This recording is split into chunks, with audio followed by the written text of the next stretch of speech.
ورحمة الله وبركاته. بسم الله الرحمن الرحيم. الحمد لله الذي علمنا ما لم نكن نعلم، والصلاة والسلام على رسوله الأكرم وعلى آله وأصحابه المحترم. أما بعد، قال الله تعالى: فأعوذ بالله من الشيطان الرجيم. بسم الله الرحمن الرحيم. اقرأ وربك الأكرم الذي علم بالقلم علم الإنسان ما لم يعلم. صدق الله العظيم.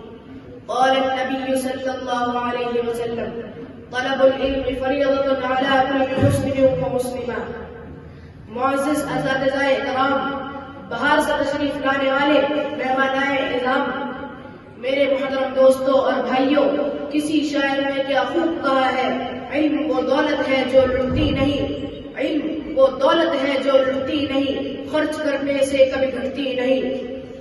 محترم حضرات، روشنی کسے پسند نہیں؟ شب تاریخ میں مہتاب، اندھیرے کمرے میں قمقمے کسے اچھے نہیں لگتے؟ ٹھیک یہی بات علم پر صادق آتی ہے۔ وہ کون سی چیز تھی کہ جس نے آدم علیہ السلام کو فرشتوں سے افضل بنا دیا؟ وہ کون سی طاقت ہے کہ جو انسان کو اشرف المخلوقات بنائے ہوئے ہے؟ میرے بھائیوں، وہ علم ہے۔ میرے محترم دوستوں، ہم مسلمان ہیں، اللہ اور اس کے رسول پر ایمان رکھتے ہیں۔ واقعہ یہ ہے کہ اگر ہم علم نہیں رکھتے تو ہم مسلمان ہو نہیں سکتے۔ مسلمان اور جاہل رہے، مسلمان اور ان پڑھو، یہ ہو نہیں سکتا۔ اللہ تعالیٰ کی مقدس کتاب قرآن مجید میں بھی علم کی عظمت جگہ جگہ بیان کی گئی ہے۔ چنانچہ ارشاد باری تعالیٰ ہے: قل هل يستوي الذين يعلمون والذين لا يعلمون انما يتذكر اولو الالباب۔ اس آیت کا ترجمہ یہ ہے: کہہ دیجئے محمد مصطفیٰ صلی اللہ علیہ وسلم، کیا جاننے والے اور نہ جاننے والے برابر ہو سکتے ہیں؟ ہرگز نہیں، عقل مند ہی نصیحت پکڑتے ہیں۔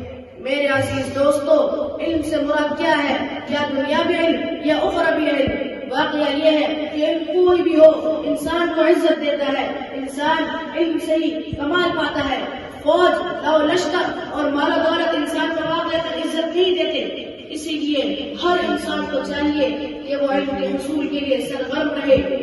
اگر آپ دنیا میں علم حاصل کرتے ہیں تو آپ دنیا میں کامیاب رہتے ہیں، اور اگر دین علم حاصل کرتے ہیں تو دنیا کی تو کیا ہی بات ہوئی، انشاءاللہ تعالی آخرت کی کامیابی بھی آپ کے قدم چومے گی۔